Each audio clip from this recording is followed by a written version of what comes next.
আসসালামু আলাইকুম রহমতুল্লাহ। হয়েছে, শুরু হয়েছে। বাংলাদেশ থেকে তৈরি পণ্যের অর্ডার বাতিল করা শুরু করেছে মার্কিন যুক্তরাষ্ট্র অর্থাৎ আমেরিকা।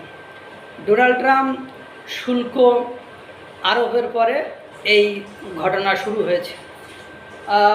ঢাকার এক চামড়া শিল্প কোম্পানি তারা প্রক্রিয়াজাতকরণ একটা পণ্য পাঠায় প্রায় 800 কোটি মার্কিন ডলার বা 800 লাখ মার্কিন ডলার বা প্রায় 10 লাখ মানে এরকম মার্কিন ডলার প্রত্যেক মাসে পণ্য তারা বিদেশে পাঠায়। যখনই শুল্ক আরোপ হয়েছে তখনই তাদের মাল প্রক্রিয়াকরণ এভরিথিং ইজ ওকে পাঠাবে।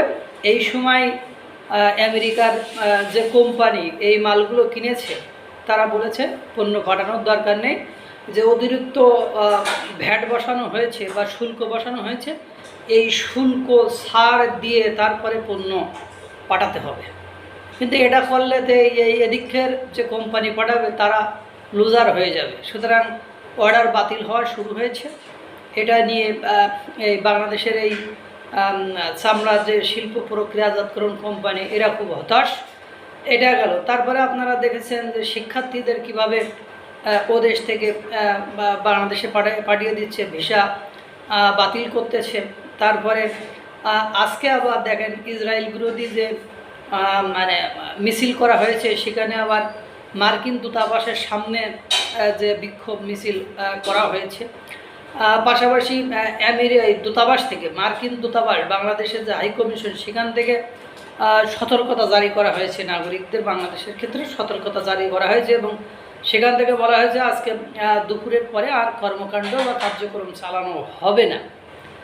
এই যে অবস্থা, এবং বাংলাদেশের ডক্টর মোহাম্মদ ইউনূস অবশ্য ডোনাল্ড ট্রাম্পকে মানে চিঠি পাঠিয়েছে যাতে করে 3 মাসের জন্য শুল্কটা বন্ধ রাখা হয়, মানে শুল্ক মানে আরোপ যে বর্ধিতকরণ এটার জন্য স্থগিত রাখা হয়। এটা আজকে হয়তো বা পাঠিয়েছে।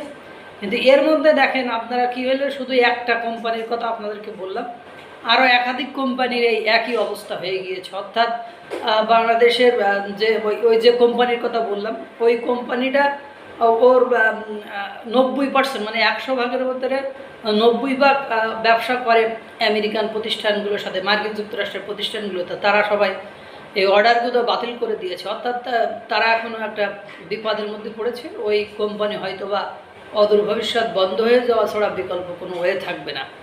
এই যে একটা বিপদ, এরভাবে যদি চলতে থাকে। আর আমেরিকা এর আগে দেখেন আপনার USAIDর অর্থনৈতিক যে সাহায্য করতো সেটা বন্ধ করে দেওয়ায় রোহিঙ্গারা এখন খাদ্য সংকটে পড়েছে। তারা পার ডে 18 টাকা না 12 টাকা তাদের খাওয়া খরচের জন্য পাচ্ছে।